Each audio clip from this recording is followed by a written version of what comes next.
السلام علیکم پیارے دوستو، میں ہوں آپ کا بھائی سید حسنین اور آپ دیکھ رہے ہیں اسلامک ورلڈ۔ آج میں آپ سے جنات کے بارے میں اور ان کے وجود کے بارے میں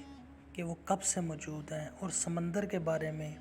کہ وہ کیسے وجود میں آیا، اس طرح کی بہت سی انفارمیٹیو باتیں آپ سے شیئر کروں گا۔ اس سے پہلے کہ ہم آگے بڑھیں، آپ سب سے گزارش ہے کہ میرا چینل سبسکرائب کریں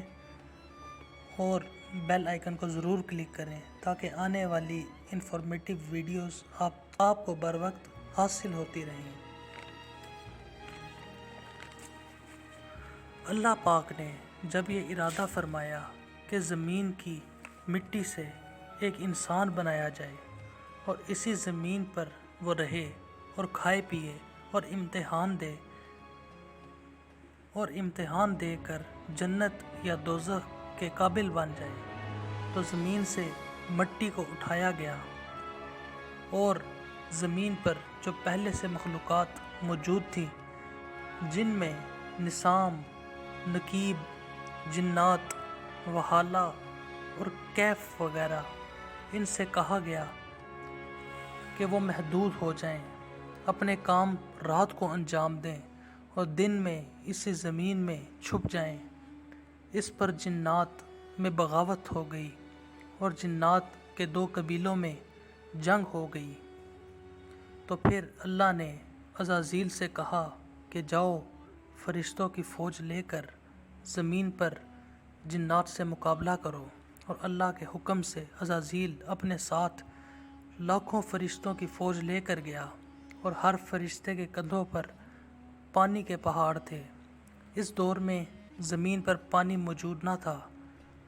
اور تب ہی جنات کی طاقت عروج پر تھی۔ بس زمین پر پانی کو برسایا گیا اور آگ سے بنے ہوئے جن تڑپنے لگے، اور یہ حکم نافذ ہوا کہ وہ محدود ہو جائیں۔ اس زمین پر آج کے بعد صرف جنات کا راج نہ ہوگا۔ کچھ تڑپنے لگے، کچھ مرنے لگے اور کچھ رونے لگے۔ بالآخر فرشتوں نے فتح حاصل کر لی اور جنات کو شکست مل گئی، لیکن وہ جو پانی کے پہاڑ جو فرشتے جنت سے لائے تھے، وہ پانی پوری زمین پر پھیل چکا تھا، اور یوں اس پانی نے سمندر کی شکل اختیار کر لی، اور تب سے سمندر کا پانی سورج کی گرمی سے، فضا کے توسل سے آسمان پر آتا ہے اور پوری زمین پر بارش برساتا ہے۔ پانی کبھی گرمی سے پگھل جاتا ہے اور کبھی جم کر برف بن جاتا ہے، اور اسی پانی سے پھر اللہ نے اسی زمین پر سبزہ اگایا، پھول ہی پھول مہکنے لگے، سبزیاں اور پھل اگنے لگے، اناج ابھرنے لگے۔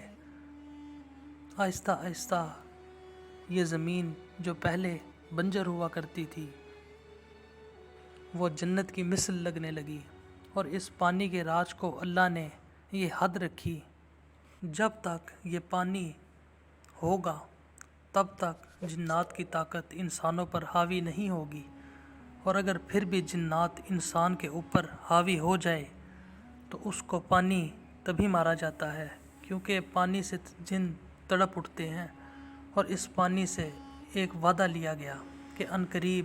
اللہ ایک مخلوق بنا چکا ہے جس کو اشرف المخلوقات کے لقب سے نواز چکا ہے۔ اس مخلوق کو اس زمین کے سینے پر اتارے گا اور اس کی زندگی اس پانی کے سبب بڑھائے گا۔ پانی کو یہ حکم دیا گیا کہ وہ ایک محدود وقت تک اس زمین پر ٹھہرا رہے، لیکن جب شیطان نے اس اشرف المخلوقات کو سجدہ کرنے سے انکار کر دیا تو پھر جنات میں پھر سے بغاوت شروع ہو گئی، اور شیطان نے اللہ سے یہ کہا کہ اے میرے خالق، تو مجھے اتنی عبادت کا کیا صلہ دے رہا ہے؟ اللہ نے فرمایا، اے عزازیل، مانگ، کیا مانگتا ہے؟ اس نے کہا، اے اللہ، مجھے مدت دے اور میری قوم کو اتنی طاقت دے کہ میں انسان کو گمراہ کر سکوں۔ تو اللہ نے کہا، جا، تو بھی اس زمین پر اپنے قبائل کے ساتھ رہ، اور کوشش کرتا رہ، جو میرے نیک بندے ہوں گے وہ کبھی تیری پکڑ میں نہیں آئیں گے۔ تو شیطان نے کہا، اے اللہ، میں زمین پر رہوں تو صحیح، لیکن ہمارا زمین پر رہنا محال ہے، کیونکہ وہاں پانی بستا ہے اور ہم آگ کے بنے ہوئے ہیں، ہمارا وہاں بس نہیں چلتا، ہماری قوم وہاں حقیر سی لگتی ہے۔ اور پھر اللہ نے فرشتوں سے کہا کہ جاؤ نمک کے پہاڑ اٹھاؤ اور جو زمین پر پانی ہے اس میں ڈال دو، تاکہ زمین کا جو پانی ٹھہرا ہوا ہے وہ نمکین ہو جائے۔ اس پانی کے کڑوے ہونے کی وجہ سے جنات بھی اس زمین پر اپنی حکومت کر سکیں۔ اور پھر یہ کہا گیا کہ اے عزازیل، سن لے، جو پانی سمندر میں ہے اس کے کڑوے ہونے کی وجہ سے تیری طاقت میں کوئی قلت نہیں آئے گی، لیکن جب یہ پانی اس نمک سے الگ ہو کر آسمان میں بادل بنے گا اور بادل سے برسے گا، اس کی بوند بوند میں وہ شفا ہوگی جو تیری طاقت کو حقیر بنائے گی۔